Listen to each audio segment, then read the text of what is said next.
الحمد لله نحمده ونستعينه ونستغفره ونعوذ بالله من شرور أنفسنا ومن سيئات أعمالنا من يهده الله فلا مضل له ومن يضلله فلا هادي له وأشهد أن لا إله إلا الله وحده لا شريك له وأشهد أن سيدنا ومولانا محمدًا عبده ورسوله أما بعد فأعوذ بالله من الشيطان الرجيم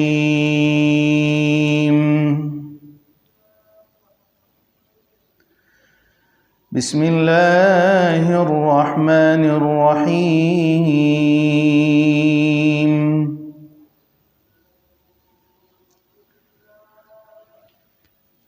لا أقسم بيوم القيامة ولا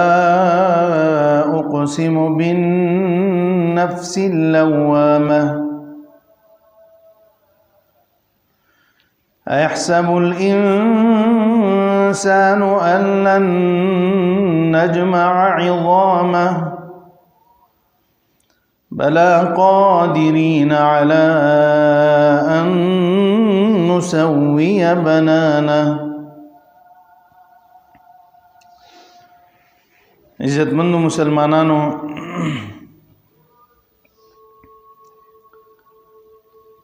مونږه موضوع شروع کړې و اشراط الساعه د قیامت علامات او نخي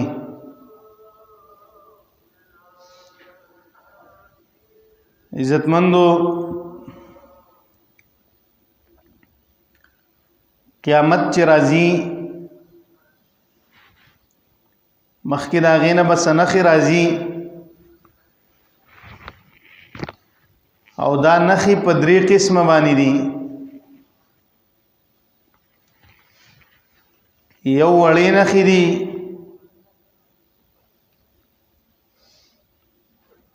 او یو لوی نښې دي بعضې نښې دا دي چې هغه ظاهری شوی دی او بعضی نخی دادی چې هغه لا نه دي ظاهری وړو نخو کی او لس داسې غټې نخی دي چې هغه به قیامت ته بیخي نږدې راځي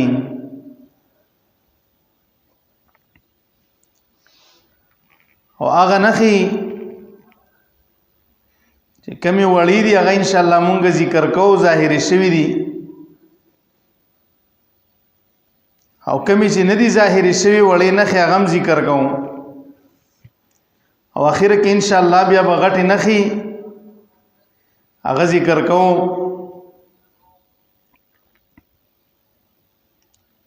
نو اولنۍ نښه د قیامت هغه د رسول الله صلی الله علیه وسلم دنیا ته راتګ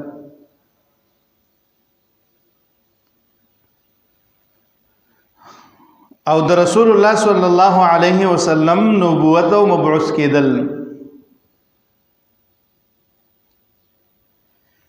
ذکر انبیاء کرام چې 1,40,000 کم بیش پیغمبران دنیا ته راغلي دي نو اخیرنه نبی هغه رسول الله صلی الله علیه وسلم دی رسول الله صلی الله علیه وسلم دنیا ته راتګ دا د قیامت د نښو نه یوه نښه ده اولنۍ نښې ده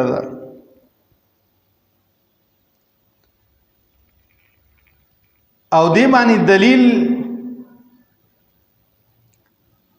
خپل د رسول الله صلی الله علیه وسلم حدیث مبارک دی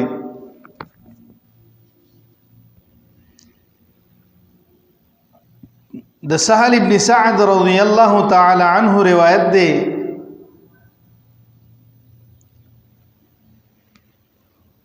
چې رسول الله صلی الله علیه وسلم ما ولید رأيت النبي صلی الله علیه وسلم قال بإصبعيه هكذا بالوسطى والتي تلي الإبهام بعثت والساعة كهاتين.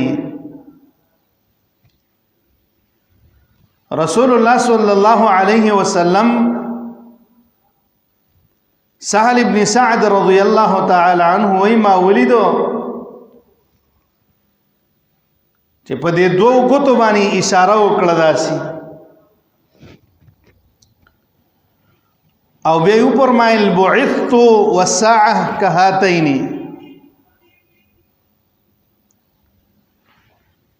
زو قیامت دواړه هم دغه شان راغلی وو.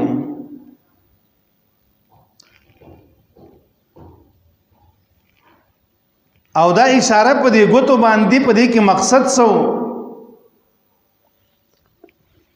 نو دې کې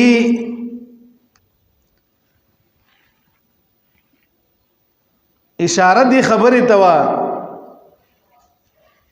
چې دا یو ګوته لګه وګده ده او دا بل ګوته معمولی لنډه ده. نو دغه عمر نږدې څومره چې دا ګوتو کې کمواله دی یو وګده ده او بل پسې لګه کم ده او دومره فاصله ده د ګوتې په دې منځ کې نشته نو دومره زه نږدې ما پسې قیامت نږدې را روان دی. نو یو دلیل پیدا شو چې رسول الله صلی الله علیه وسلم په دې دواړو ګوتو مبارک باندې اشاره وکړه چې قیامت او زه داسې نږدې راغلی وم. بل روایت کی راضی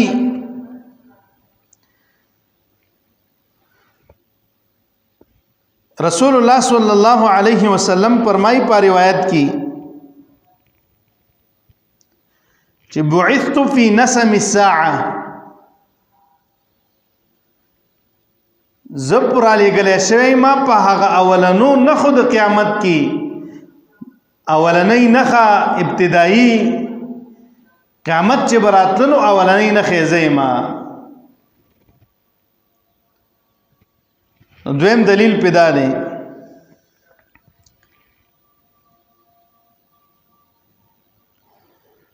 بل روایت عبد الله ابن بریده رضی الله تعالی عنہ فرمای اد خپل پلار نه روایت کوي بریده نه وای ما د رسول الله صلی الله علیه وسلم نه اوریدلی دی بریده وای بعثت انا والساعه جميعا ان كادت لتسبقني. ماو دا قیامت یوزه راغلی یوزه او ان کادت لتسبقني قریب وجه دا قیامت را نه مخکی شوی وي دومره نږدې دا قیامت راغلی دی.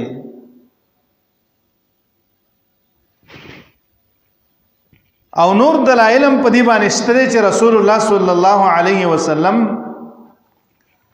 دنیا ته مبعوث کېدل او راتګ دا نه خو د قیامت نه اولنۍ نه خدا.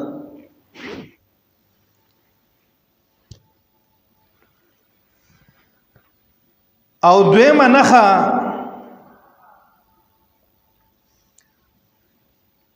د علاماتو د قیامت نه او د نخو د قیامت نه هغه مرګ د رسول الله صلی الله علیه وسلم وفات کېدل رسول الله صلی الله علیه وسلم دا د نخو د قیامت نه یو نخه ده.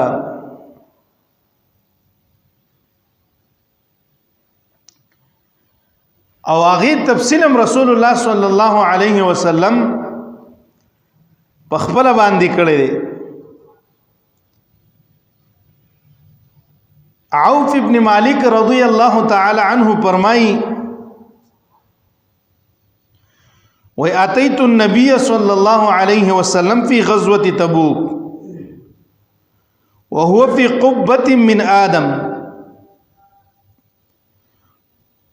قال اعدد ستا بين يدي الساعة موتي ثم فتح بیت المقدس یا بیت المقدس. عوف ابن مالک رضی اللہ عنہ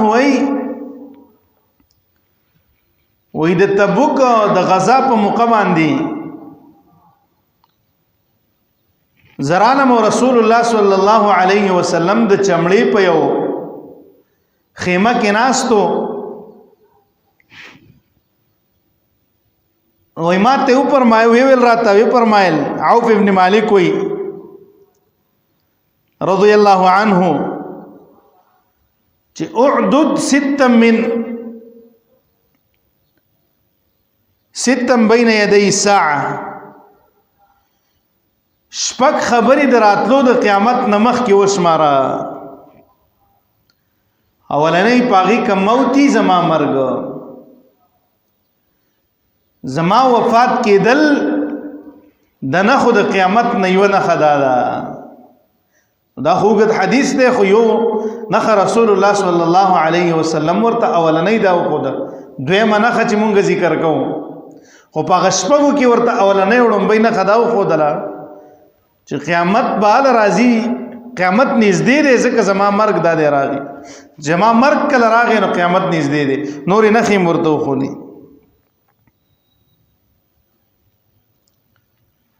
معاذ ابن جبل رضی الله عنه فرمایي وی رسول الله صلی الله علیه وسلم او فرمایل چې ست من اشراط الساعه موتی شپږ نخونه یو نخه د علامو د نخو د قیامت نه هغه زما مرګ دی. نو د رسول الله صلی الله علیه وسلم وفات کېدل دا د نخو د قیامت نه نخه ده او دا خو زمونږ استاسو د ټولو عقیده او ایمان دی چې رسول الله صلی الله علیه وسلم اخیری نبی دنیا ته تشریف راوړل 1400 کاله مخکې څه د پاس او د دنیا نه رحلت کړی دی. نو دا د نخو د قیامت نه دویمه نخه مرګ د رسول الله صلی الله علیه وسلم دی.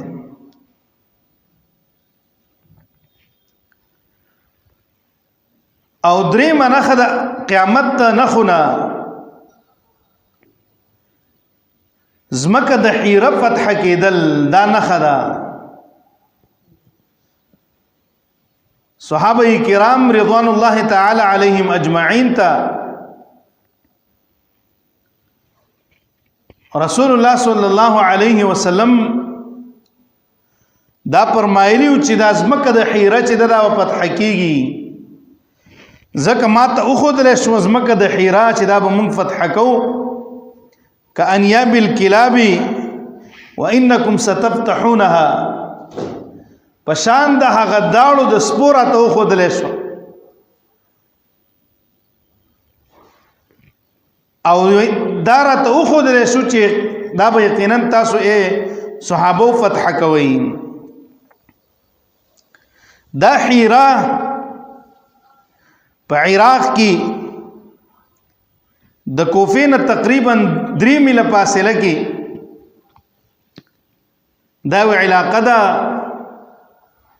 رسول الله صلی الله علیه وسلم وی چې قیامت راځي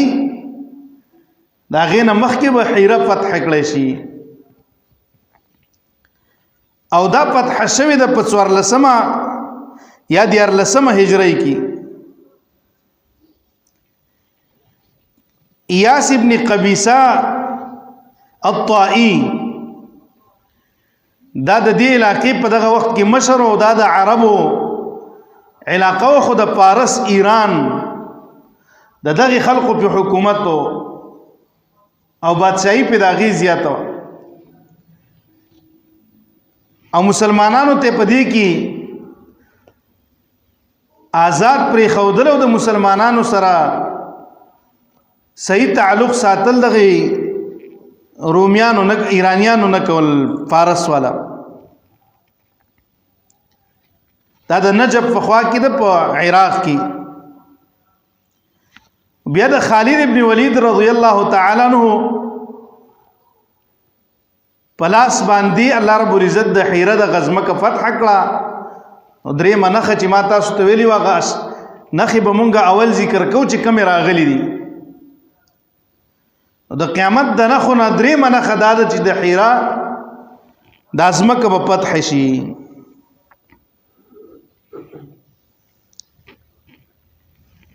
نو هغه الله رب العزت د صحابه کرام رضوان الله تعالی علیهم اجمعین پلا سبحانه فتح کړل. او په مناقب د رسول الله صلی الله علیه وسلم کې راځي چې صحابي ته رسول الله صلی الله علیه وسلم ویلو ته حیره پیژنې هغه ول نه ول دا په عراق کې زیاده داسې وخت براشي چې د هغه زینب وي وزنانه را روانه شي او طواف ته بدی بیت الله شریف ترازی خو پلار باندې ورته د هیڅ یو دا کو د غلو د شکمار او د هیڅ یو چیز خطر به ورته نه یو عدل تبا په خیر خیریت باندې هغه دل ترارس داسې وخت براشي.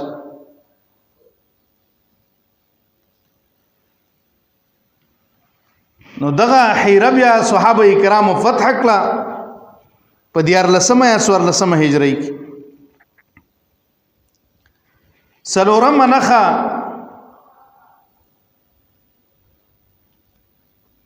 د قیامت د نخو ناغا فتح بیت المقدس.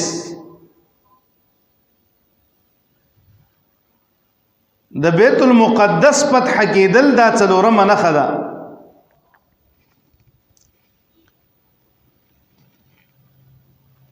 او حدیث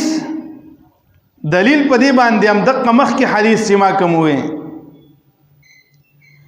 چې عوف ابن مالک رضی الله تعالی عنه وی اتيت النبي صلى الله عليه وسلم في غزوة تبوك وهو في قبة من أدم قال اعدد 6 بين يدي الساعة موتي ثم فتح بيت المقدس. دوی منخه ورته داو خو د الله پیغمبر په دغه حدیث کې او مونږ چې ذکر کوو سره ورمه نه خدا چې بیت المقدس با مسلمانان فتح کړي. او یو دلیل په بل یو حدیث د معاذ ابن جبل رضی الله تعالی عنه دغه فرمایي رسول الله صلی الله علیه وسلم فرمایل 6 من أشراط الساعة وذكر منها وفتح بيت المقدس. شپږ نخې د قیامت اگر رسول الله صلی الله علیه وسلم بیانولی یوې د هغې نه ذکر کا فتح د بیت المقدس چې بیت المقدس به فتح کړی شي.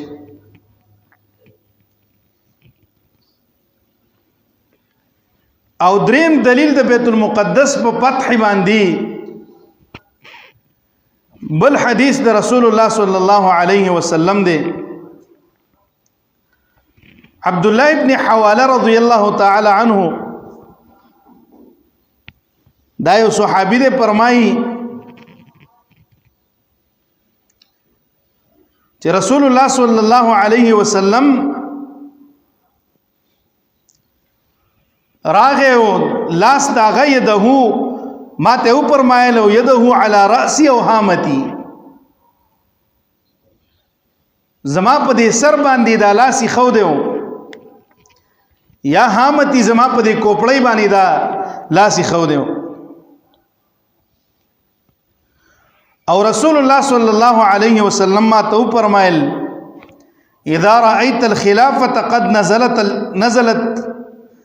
الأرض المقدسة فقد دانت الزلازل والبلايا والأمور العظام والساعة يومئذ أقرب إلى الناس من يدي هذه من رأسك. چې تکله خلافت ویني مشری ویني قد نزلت الارض المقدسه چې د پاکي زمکه ترا منتقل شو په دې کې مشری کله رااله نو فقط دانت الزلازل نږدې ده چې بیا به زلزلې راځي والبلايا مصیبتونه برازي والامور العظام او غټي غټي خبري غټي نخي برازي او به ما ته پرمایل په دې سر باندې زما د لاسي خو دیو راته وی چې والساعه يومئذ اقرب الى الناس قیامت په دغه ورځ باندې نږدې دي خلق ته من يدي هذه من راسك زما د دې لاس نه چې ستا په دې سر باندې دی دومره نږدې وي زما د لاس او ستا د سر چې څومره نږدې دی دومره نږدې به قیامت راځي نو بیت المقدس چې کما پیشنګوئی رسول الله صلی الله علیه وسلم ورکړی و بیت المقدس بیا فتح شو په 15 هجری کې د عمر بن الخطاب رضی الله تعالی عنہ په خلافت کې بیت المقدس دا صحابه کرامو فتح کړو ابو عبیده رضی الله تعالی عنہ چې دا یو جان نثار صحابیو د چې کله دمشق تلاړو دمشق کله فتح کو او دا غین را فارغ شو دا د عمر بن الخطاب رضی الله تعالی عنہ دور خلافتو نو د بیت المقدس دی خلق ته یو خطر ولېګو او په خط کې ورته ولیکل چې تاسو خو یا مسلمانان شئ او که تاسو اسلام ته ناراضی نو بیا به جزیه ورکوي ټیکس به ورکوي او که تاسو مسلمانېږئ هم نه او جزیه او ټیکس هم نه ورکوي نو بیا زمونږ جنگ ته تیار شئ جنگ به در سره کوو نو دا ابو عبیده رضی الله تعالی عنہ چې کله راغی بیت المقدس ته راورسېد نو د هغې نسوارا په دغه ټیم کې بیت المقدس کې و هغې سره یې صلح وکړه او چې کله صلح وشوه نو په دې صلح کې دا یوه خبره دې کېښوده چې عمر رضی الله عنه به زمونږ خواله راځي دلته مونږ به تا سره هر قسم صلح ته تیار یو ابو عبیده ته رضی الله عنه چې کله صلح وشوه د صلح نه پس عمر رضی الله عنه ته ابو عبیده رضی الله تعالی عنه خط ولېږه او په دې خط کې ورته ولیکل چې دغه شانتي ماد دي فلسطین د خلق سره بیت المقدس د خلق سره صلح کړی دا او شرط راته دای خو دې چې تاسو برازي او دلته د دې سره ملاقات کوي نو د صحابه کرامو سره مشوره وکړه عثمان رضی الله عنه علی رضی الله تعالی عنہ عثمان رضی الله عنه ورته وی چې تبا مزه مکو چې دا عیسایان چې دا ذلیل شي علی رضی الله عنه ول زه خیر دی لار شبازي صحابه کرامو مشوره ورکړه او د مشورې نه پس عمر بن الخطاب رضی الله عنه روان شو او فلسطین تلاړو لار کې ور سره صحابه کرامو دغه مشران میلاو شو پای کې ابو عبیده رضی الله عنهم خالد ابن ولید رضی الله عنهم یزید ابن ابي سفیان رضی الله تعالی عنهم دا یزید دا یو خبر یاد وساتئ دا دو تیر شوی دي یو یزید ابن معاویه دی یو یزید ابن سفیان دی یزید ابن سفیان رضی الله عنه صحابي او یزید ابن معاویه چې ونه دا معاویه دا تابعی دا کم چې د امام حسین سره کم جنگ شوی دی او کم دا خلکو کې کوم خبره مشهوره ده نو یزید ابن معاویه و او دا کم چې دلته د عمر رضی الله عنه سره ملاو شوی نو دا یزید ابن سفیان دا صحابي و مشران صحابو کې دې چې ور سره کله ملاو شو